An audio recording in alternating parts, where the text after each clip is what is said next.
definitely have your opening and your closing. Now it also says it has a single focus. And we talk to our students every day because they'll start out talking about train and they'll end up talking about boats. And we always tell them, you're going to talk about trains, right? Stay on topic. Keep your focus single-minded. Okay, unless the boat is significant to the train. But basically, you're going to stay on topic. You got that? Single focus. Okay, a sense of unity and coherence. Which means the writing is going to come together. There's going to be a sense of unity. We're going to stay on topic. It's going to be coherent. We're going to be able to understand what you're talking about.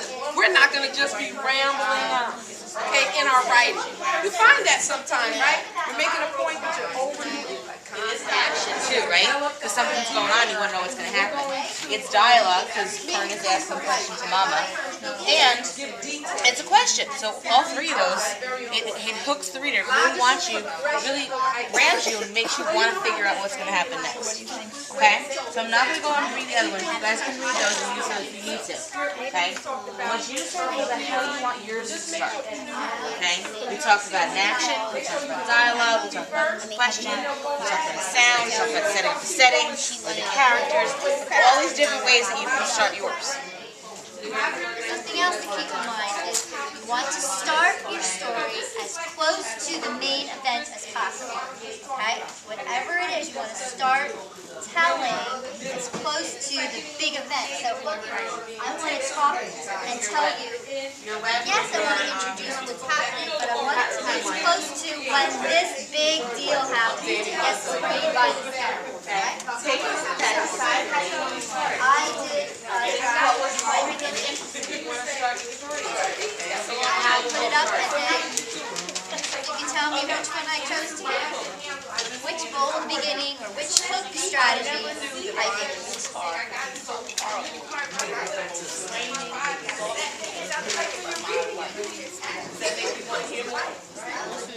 Okay, some beginnings make one sentence, other ones make a couple sentences. So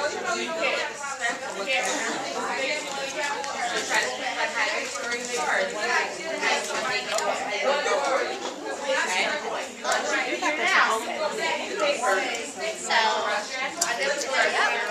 promised that a cold front was coming.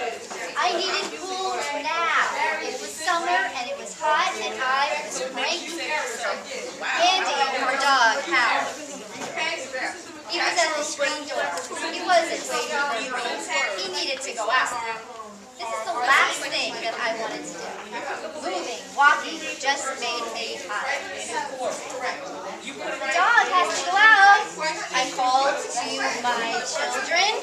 The excuses came flying in. I breathed, stomped over to where Andy sat.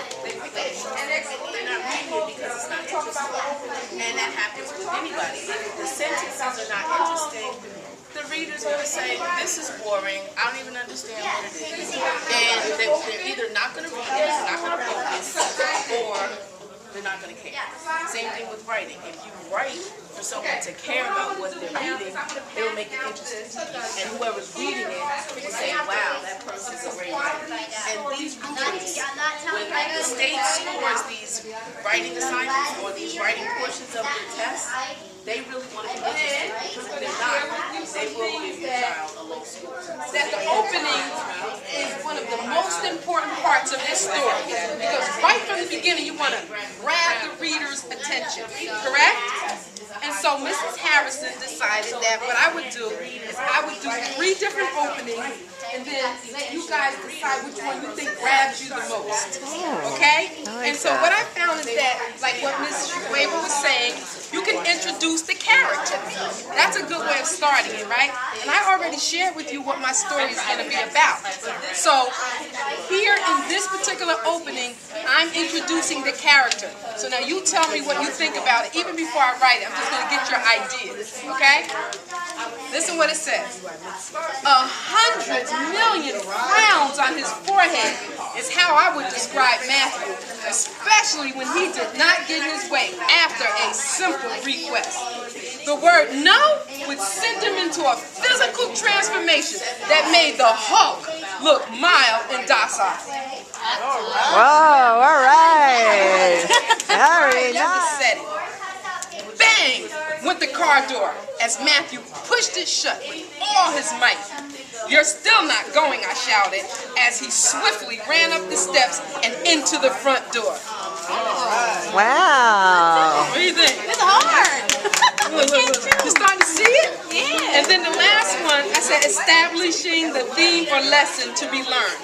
And I had some help because someone said to me that day, they said, "Miss Harrison," they said that you need to keep your eye on your child, right? So I'm thinking maybe I'll start it with something like, I didn't know he was out of my sight, but he really was, or something like that, like establishing a theme, because after all, he gets lost. Okay, so I just wrote some things down. I think this is good sometimes when you're deciding on your opening. I wrote "in the twinkling of an eye," because things happen that quickly, right? In the twinkling of an eye. And then a student in the class here told me, "Keep your eyes on your children." Remember? So that's a good theme. And then I thought of this one. Listen to this one, because you know he falls asleep, right? So I put this one down. Resolving differences quickly. Oh, I'm sorry, not that one. Wait a minute. There was another one. Oh, here it is. Sleep is a perfect stress reducer. Isn't that kind of true? Wow, yeah. Perfect stress reducer. I think I just started like that. And then I'm going to talk about how Matthew got so upset he went to the closet and he falls asleep. And for me, it wasn't a stress reducer. Well, I'm dying to know which beginning you're going to go with. But actually, I think I'm going to... You like to slam the door one? You like to slam... I like to slam the door. You like to slam... Okay, wait. Let's start with the character with 100 million frowns on his forehead. Who likes that one? I like that one. I like them all too, but that one just had me.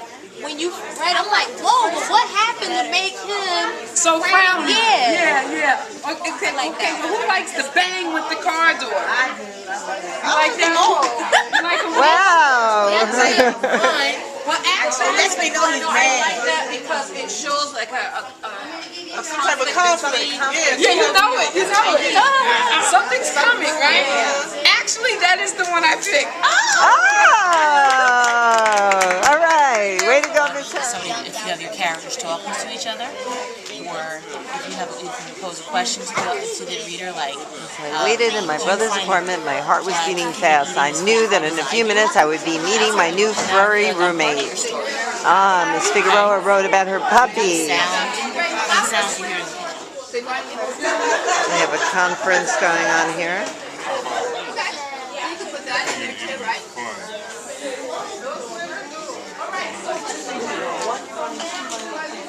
Now we see some parents and children busy at work, writing their first drafts, trying to think of good hooks.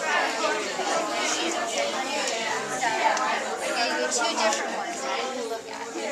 One like I did.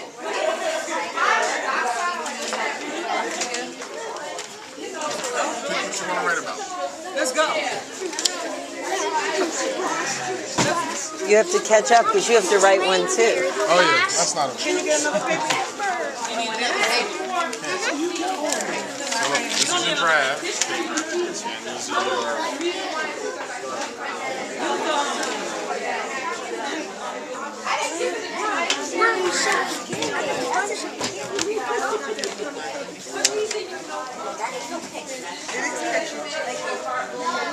Oh yes, important. And I'm giving you this paper that will help you to do that, because where there are dots, that's the line you should go on. The reason why we do this is because this is a rough draft. And there will be times when you want to change your sentence, maybe add something to it. So you'll just put it in there with a little carrot or something. And then you Oh, how fun. I love to see people writing. Of course, I don't hear the hum that I do during the reading one, but it's still a nice sound. You're on tape. Look like you're doing something.